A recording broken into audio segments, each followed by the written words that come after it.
Hello guys, അപ്പം നമുക്കൊരു മുട്ടക്കറി ഉണ്ടാക്കിയാലോ? അപ്പോൾ അതിന് വേണ്ടിയിട്ട് ഞാനൊരു 3 മുട്ട പുഴുങ്ങാൻ വെച്ചിട്ടുണ്ട്. അത് പുഴുങ്ങി വരുന്ന സമയത്ത് നമുക്കൊരു ചട്ടി ചൂടാക്കി അതിലേക്കൊരു 2-3 സ്പൂൺ വെളിച്ചെണ്ണ ഒഴിച്ചു കൊടുക്കുക. അതിലേക്കൊരു 1/4 ടീസ്പൂൺ കടുകിട്ട് പൊട്ടിക്കുക. അതിലേക്ക് നമുക്കൊരു 2 സവോള ചോപ്പ് ചെയ്തത് ഇട്ട് കൊടുക്കുക. അതിലേക്ക് ഒരു 1/4 ടീസ്പൂൺ ഉപ്പും കൂടി ഇട്ട് നന്നായിട്ടൊന്ന് വഴറ്റിയെടുക്കണം കേട്ടോ.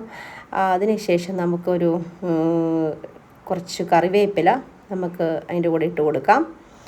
പിന്നെ നമുക്ക് ഒരു 3-4 പച്ചമുളകും കൂടി ഇട്ട് കൊടുക്കാം. അത് നന്നായിട്ട് വഴറ്റുക. അതിന് ശേഷം നമുക്കൊരു തക്കാളിക്ക ചേർക്കുക. ഒരു കഷ്ണം ക്യാരറ്റോ അല്ലെങ്കിൽ പൊട്ടറ്റോ ഉണ്ടെങ്കിൽ അത് ചേർക്കുക. അതും നന്നായിട്ട് വഴറ്റിയതിന് ശേഷം ഒരു 1/4 ടീസ്പൂൺ മഞ്ഞൾപ്പൊടി ഇടുക. 1 ടീസ്പൂൺ മല്ലിപ്പൊടി ഇട്ട് കൊടുക്കുക.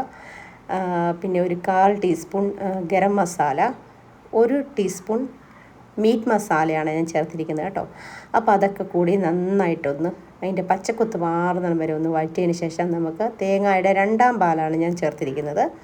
അതിൻ്റെ കൂടെ ഒരു 1/2 ഗ്ലാസ് തിളപ്പിച്ചാറിയ വെള്ളം കൂടെ അതിൻ്റെ കൂടെ ഒഴിച്ച് നമുക്ക് ആ കറി ഒന്ന് മൂടി വെച്ച് കൊടുക്കാം. അത് കുറച്ച് നേരം ഒന്ന് വേകട്ടെ. വെന്ത് കഴിയുമ്പോൾ നമുക്ക് ആ മുട്ട പുഴുങ്ങിയത് ഇട്ട് കൊടുക്കാം.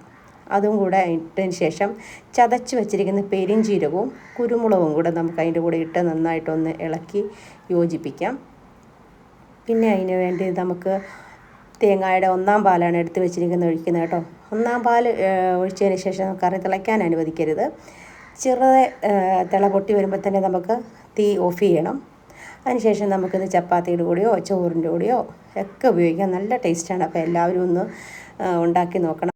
അപ്പോൾ നമ്മുടെ വീഡിയോ ഇഷ്ടപ്പെട്ടാൽ ലൈക്ക് ചെയ്യണം, ഷെയർ ചെയ്യണം, സബ്സ്ക്രൈബ് ചെയ്യണം, കമൻറ്റ് ചെയ്യണം കേട്ടോ എല്ലാവരും. Okay, bye.